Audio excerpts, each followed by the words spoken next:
This week's Parshas Vayetzei Tavshin Pei Daled. So we're going to start with a comment of the Medrash on the very first pasuk in the Parsha, which is Perek Chavches, chapter 28, pasuk Yud, verse 10. Vayetzei Yaakov Be'er Sheva. Yaakov went out from Be'er Sheva. That's where his parents were living. That's where he was living until now. Vayelech Harana, and he went to Haran. While he was going to Haran, his father had sent him there to find a wife from his mother's family who lived in Haran. So the Medrash on this pasuk says the following. It starts with a pasuk from Tehillim that we should be very familiar with because we've been saying it quite often. It's from Tehillim Kuf Chaf Aleph 121, which reads Shir La'Malais Esa Einai El Haharim Me'ayin Yavai Ezri, which means I lift my eyes to the mountains. Me'ayin Yavai Ezri, from where shall my help come? The next verse reads, Ezri Me'im Hashem, my help comes from Hashem, Oisei Shemayim V'aretz, the creator, the maker of heaven and earth. So the Medrash says that these words, where Yaakov says, I lift my eyes to the mountains, from where will my help come from? Those words were uttered by Yaakov. They were uttered by Yaakov at this point in time. And the Medrash says, take the word Haharim. It says, I lift my eyes El Haharim, to the mountains, and change the pronunciation to Esa Einai El Hahorim. I lift my eyes to my predecessors, to my parents. And what Yaakov is saying is, I look back to what my predecessors did, what my parents did, referring back to the time that the last person who went to find a wife in Haran from Yaakov's family was Eliezer. And when Eliezer went, Eliezer was dispatched by Avram to find a wife for Yitzchak. And when Eliezer went, what did he take along with him? 10 camels laden with goodies. And Yaakov says, I don't have anything. I am penniless. I have nothing. And the Medrash says, gives one opinion as to why he was penniless, was because Esav came, or actually Esav's son came, and took everything away from him. So Yaakov says, I look to the past. I look at how Eliezer approached finding a wife in Haran, and based on looking at that, where's my help going to come from? He came loaded with good stuff, and I have nothing. So where will my help come from? How am I going to find a wife? And then Yaakov catches himself and he says, and the wording is, the wording of the Medrash is, Chazar v'amar, ma'ani moivet sivri men bari. What am I? Losing my hope in my Creator? Chas v'shalom, God forbid. Leisad amoivet savri min bari. I will not lose my hope for my Creator, and therefore, Ezra miyam Hashem, my help will come from Hashem. So Yaakov is having a challenge here. It's going back and forth in his mind. First he says, where am I going to get my help from? And then he says, my help comes from Hashem. So the commentary of the Ksav Sefer explains that Yaakov is going through something that we all go through very often. Yaakov looks back at Eliezer, and when Eliezer went to find a wife for Yitzchak, he put in all the efforts, all the natural efforts that could possibly be done. He didn't rely on a miracle. He didn't just say, well, Avram's a tzaddik, and Avram needs a wife for Yitzchak, and Yitzchak's a tzaddik, and, Hashem will help. Didn't do that. He went ahead and he went all out. He knew what he needed based on, call it the natural order of things, the way things are done in the regular world. And if you're going to convince these people in Haran to let their daughter go, you better present a lot of wealth, a lot of good stuff.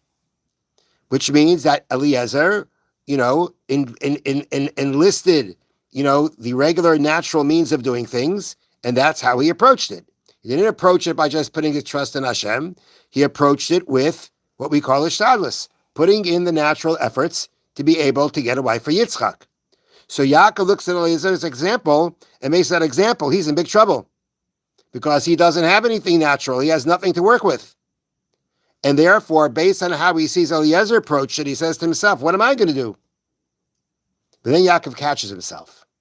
And he says, Ma'ana, what am I? Ma'ana savri, ma'ani, what am I? Ma'ivit savri min bari, I forget my hope for my creator? Yaakov Avinu catches himself and he says, what if I did have all these stuff? What if Esav's son did not take the stuff all away from me? Then I'd be able to do things without Hashem. Even when I have the means to be able to do what I want to do in the natural world, using natural means, even then, I don't put my trust in Hashem. Then I'm independent of Hashem. Even when I have what I need, I can't rely on that without the fact that Hashem is running things and wants it to be that way. And if that's the way it is, if it's always about putting our trust in Hashem, then therefore, if now I don't have what to work with, so you know what I do? I just trust in Hashem. It's not that because the natural world, because there's an obligation to do hishtadlus, there's an obligation to engage in the natural means of dealing within this world that says, well, that's the way you do it, and otherwise you're stuck. No, that's the way I do it because Hashem said that you have to not rely on a miracle. You have to be involved in the natural means, and even though it's all happening through Hashem anyway, you have to basically cover that up. You have to make it look like it's happening naturally on its own, and at the same time realize it's not happening naturally on its own, it's Hashem. That is why when you have the natural means to deal with, that's what you have to do. But if you don't have them, you don't have them. What do you do then? You just throw up your hands and you give up? No. Then you put your trust completely in Hashem. Then you, so to speak, rely on the miracle. Then you have to rely on things happening beyond the norm. And you put your trust in Hashem, that'll take care of it. And that's what Yaakov said when he said, Ezra yim Hashem oisei shamayim v'aretz. My help comes from Hashem, maker of heaven and earth. Heaven doesn't mean the sky. Heaven means beyond the natural world. Aretz, land. Earth is the natural, is the world of nature. So my help comes from Hashem, Oisei Shemayim V'aretz, creator of heaven and earth, the one who runs things heavenly, beyond the norm of nature, and then within nature. And therefore, if those are both of the approaches of how Hashem created, that's how Hashem put creation into existence, then the way things work are that when I have what to work with naturally, that's what I do. And if I don't, I'm not stuck. I put my trust in Hashem. Because even when I can do my things according to nature, it's not happening on its own. It's only happening because of Hashem then. It's only happening because of Hashem then. It just happens to be that we're covering it up. Therefore, Yaakov went through this back and forth that we do often. We seem to be without means to take care of our challenges, so we feel that we're stuck. We give up. But Yaakov taught us that's not. When we have the means, we engage in the means. If we don't have the means, that's when we turn to Hashem. We say to Hashem, it's all in your hands. I put my trust completely in you. Okay, that's the first thing.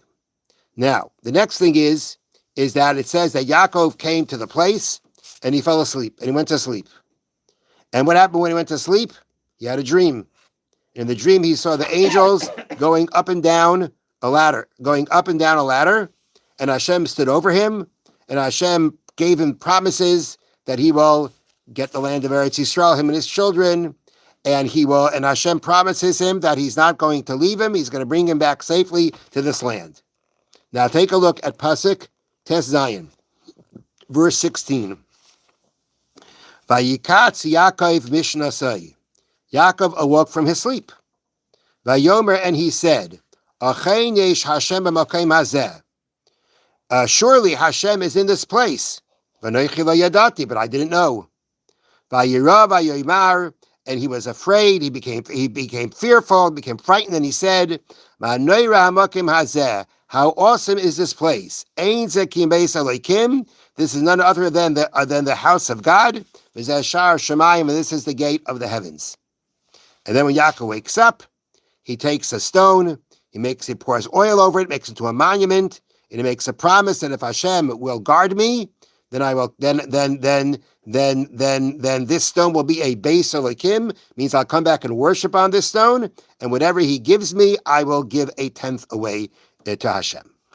Okay, now, so Yaakov awakes from his sleep, and then he realizes this is the house of God, as he says, and then when he wakes up, he basically prays that Hashem should guard him, and if he does, he'll come back here and praise Hashem and give 1/10 of what he has. All right. Now, take a look at the Hebrew. Okay, in Pesach Zion, these first four words, Vayikatz Yaakov Mishnaso Vayomer. So the commentary about Baal HaTurim points out something. The Baal HaTurim is known for pointing out remuzim, allusions in the Torah, things that the Torah hints to. And he says, take a look at the last letters of each of these words. Vayikatz is a tzadi, right, Martin? Yaakov is a beis. Mishnaso is a vav. Vayomer, Arkady, what's the last letter? Reish. Okay? Take all those letters together, take the last letters of each of those words, and put the letters together. What does it spell? Tzadi, beis, vav, reish. Tzibur. Tzibur, which is the word that we use for a congregation. That's we use that word when you have 10 men who come together to daven. That's a tzibur. So it says the Baal HaTurim that the Torah is alluding here the following: Loimar she'ein tvilase shel adam nishmas ella b'tzibur. A person's prayers are only heard when they're said with a tzibur, when they're said with a congregation, with a minyan. Now, I believe we don't have to do that. It doesn't mean that only listen to when the tzibur, but it be because people can pray privately too. But if you really want it to be heard, if you really want to have a good chance for your prayers to be heard, then you do it with tzibur. Then you do it with a tzibur, with a community, with a minyan. So that's what's being alluded to here. What's being alluded to here is you want your prayers to be heard, you do it with a tzibur. I have a question. Was Yaakov with a tzibur here? No. Yaakov didn't have a tzibur here. So why are we alluding to a tzibur, a prayer with a tzibur by Yaakov, who's praying, he doesn't have a tzibur? Why are we doing that?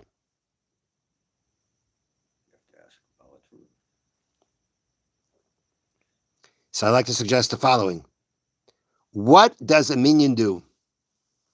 What is it about 10 men that come together that we always want to daven with a minyan, and that we have to daven with a minyan when we can? What does the minyan do?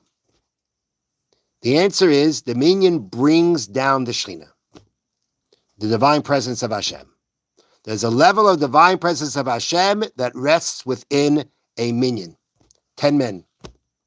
And we want to daven with 10 men because we want to daven in the presence of the Shekhinah.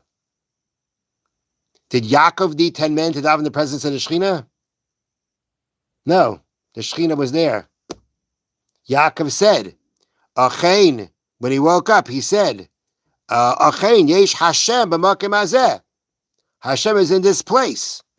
This is the house of God. This is the gates of heaven. Yaakov didn't need the minyan. The Shekhinah was there for him. But for the rest of us, the Torah is alluding that if you want your prayers to be heard, you need a tzibur. You need to do it with a minyan.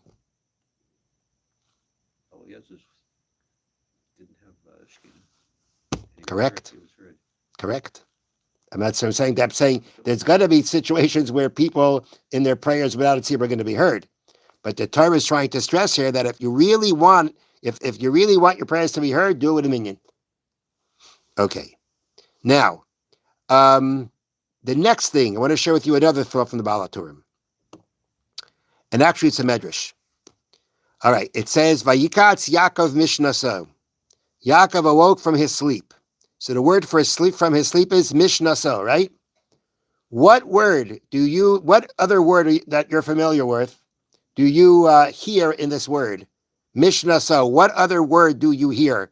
A common word that you know What does this word Mishnasa remind you of? Which other word? So, Oh, stop. What other word? Come on. Mishnah. Right? Mishnah. Right? Like Mishnah? Will you learn Mishnayos? Mishnah means learning. So the Medrash says, when it says Yaakov woke up Mishnaso, read it as if it says Vayikatz Yaakov mi Mishnasai. If it would have said that, it would have meant and Yaakov awoke from his learning. So, was Yaakov learning here? Yaakov was sleeping, wasn't he? Yaakov was sleeping. Yaakov, we know what dream he had. The Torah tells us a dream he had.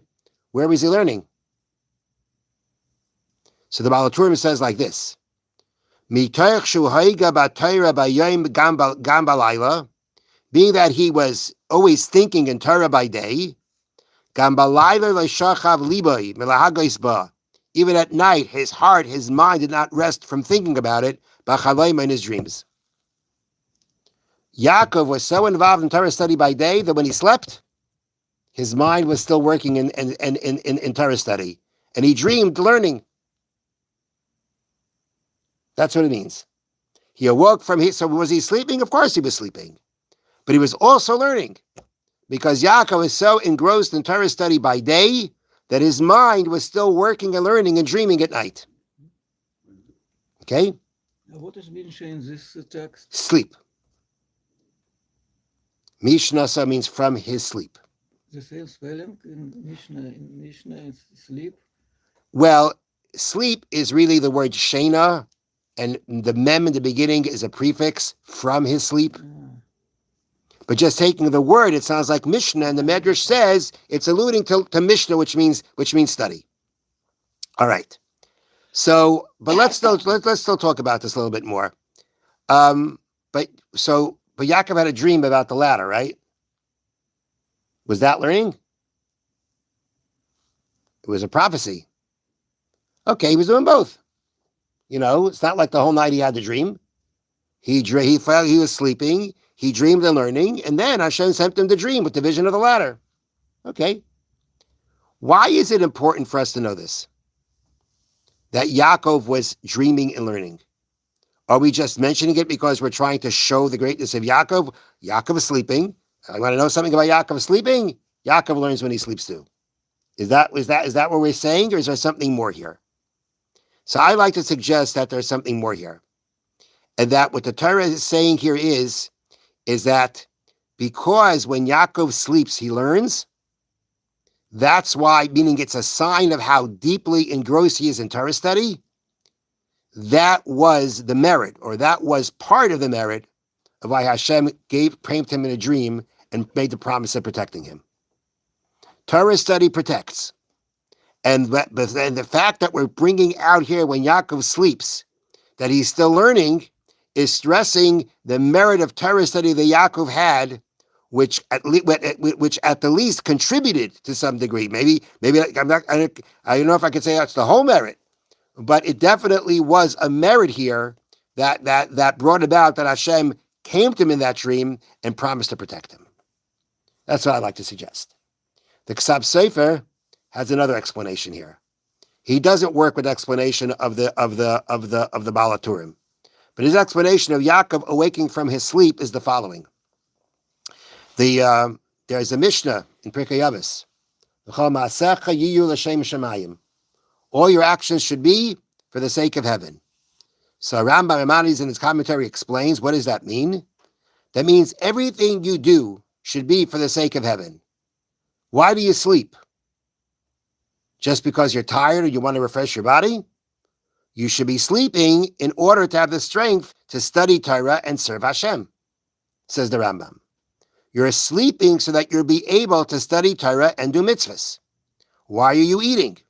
You are eating in order to be able to have the strength to study Torah and to do mitzvahs. That's what the Mishnah means. The Mishnah is saying all your actions l'shem Shemaya means all the times you take care of your physical needs. Don't just take care of them for yourself, to gratify yourself, just to take care of your needs, the things that you want and desire, but rather do it for the sake of service of Hashem. So when the Mishnah says, when the Medrash says that Yaakov woke up from his learning, that means like this. So if I'm eating in order to learn, the Ksav Sefer says, that means I'm not learning then. I can't learn then. I got to eat so that I can learn. But if you eat sincerely to be able to learn, then your eating counts like you're learning. If your eating makes it possible for you to learn, and that's why you're eating, then your eating counts like Torah study, because it is what enables you to Torah study, and that is what you're doing it for. If you sleep so that you should be able to have the strength and the clarity of mind to be able to study Torah and do mitzvahs, then when you're sleeping, you get credit as if you're learning. That's what the Medrash means here. Yaakov awoke from his sleep. That's the basic interpretation. That's the pshat. But the Medrash is saying, that was the equivalent of waking up from his learning. Because when Yaakov slept, he didn't sleep just for the sake of taking care of his needs. He did it so that he can be able to study Torah better. That made his sleeping like studying Torah. And therefore, when he awoke from his sleep, he awoke from his Torah study. Because when you do it, when you sleep for the sake of being able to study Torah, then your sleeping is considered just like studying Torah. And the point of that, says the Ksav Sefer, is that because of the fact that when Yaakov slept, he slept in a way that it was as if he was learning because he did it l'shem shamayim, for the sake of heaven. That is why he was able to have this dream as he slept.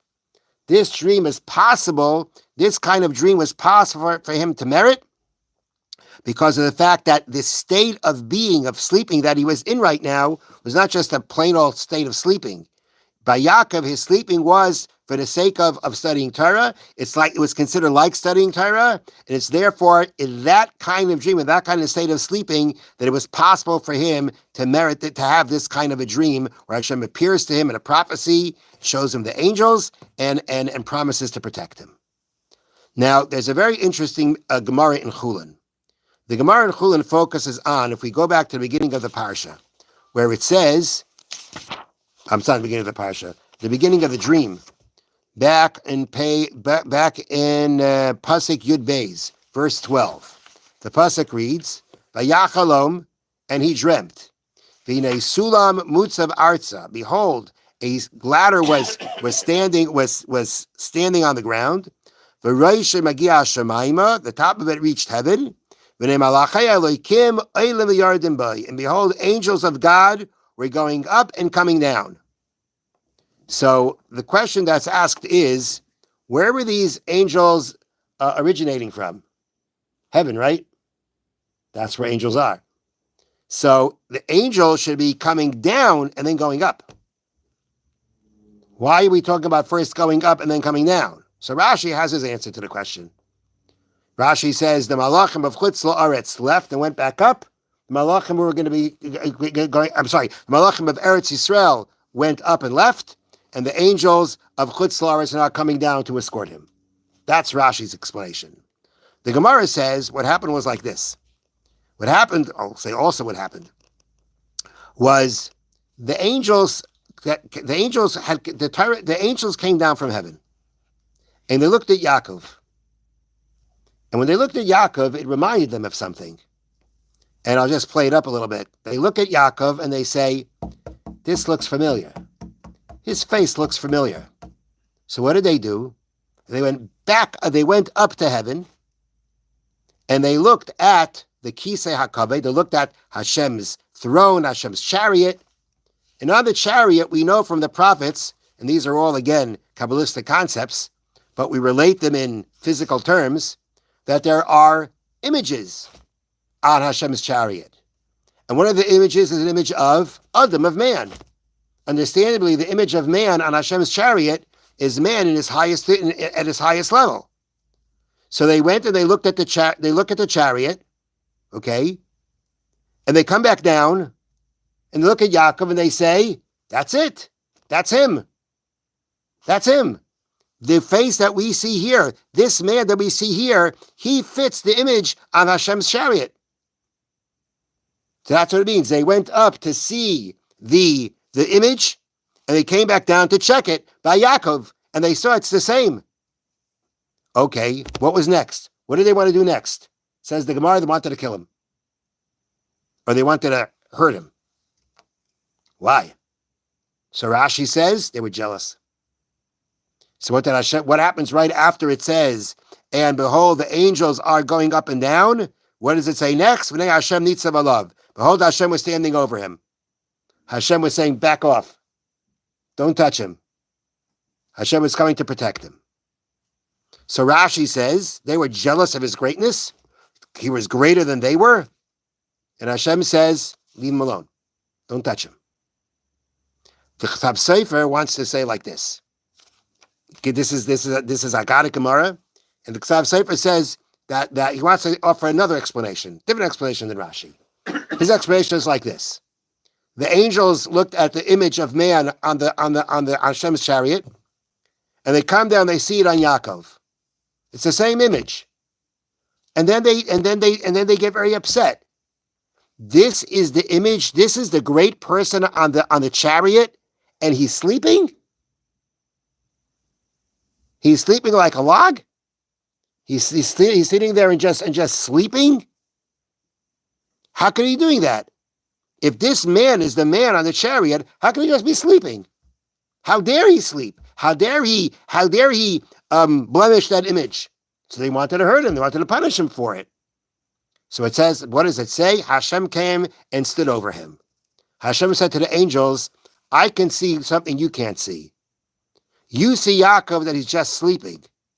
I don't see Yaakov just as sleeping. I see Yaakov as learning. Because I can see that when Yaakov sleeps, he's not just sleeping. He's sleeping l'shem shamayim. He's sleeping that he should be able to study Torah. And therefore, he's not just sleeping. His sleeping is considered like studying Torah. And therefore, that matches the image of the man on the chariot.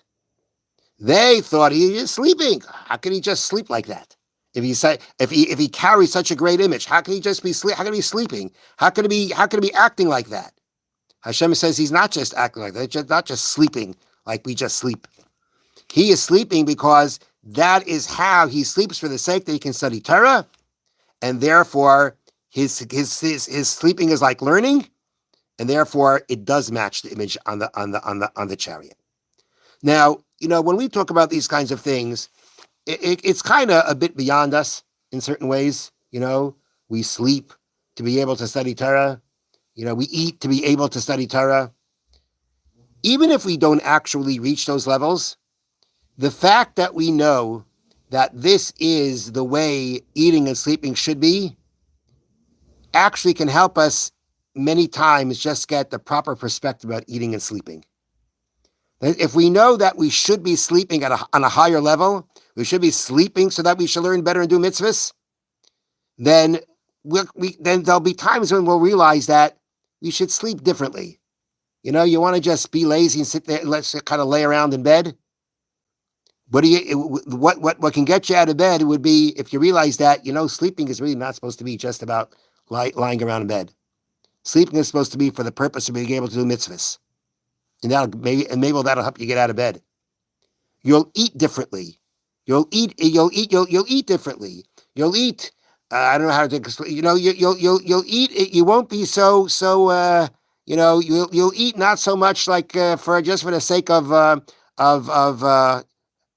can't find the right word. You won't fress. You're not just going to go eating and eating and going crazy eating. And being being a person who's like completely involved in eating. And if you think to yourself and you say eating is for the purpose, really eating is for the purpose of learning better. It's for the purpose of doing mitzvahs. That gives you a different perspective on eating so that at some level, it'll bring your eating to a holier level, to a better level. So even though these are not levels that we can necessarily fulfill, we're pretty far from that. But if we know that this is really how we should eat or sleep, then perhaps that will help us eat or sleep in a more proper way. Have a wonderful evening. Thank you, Rabbi. Thank you.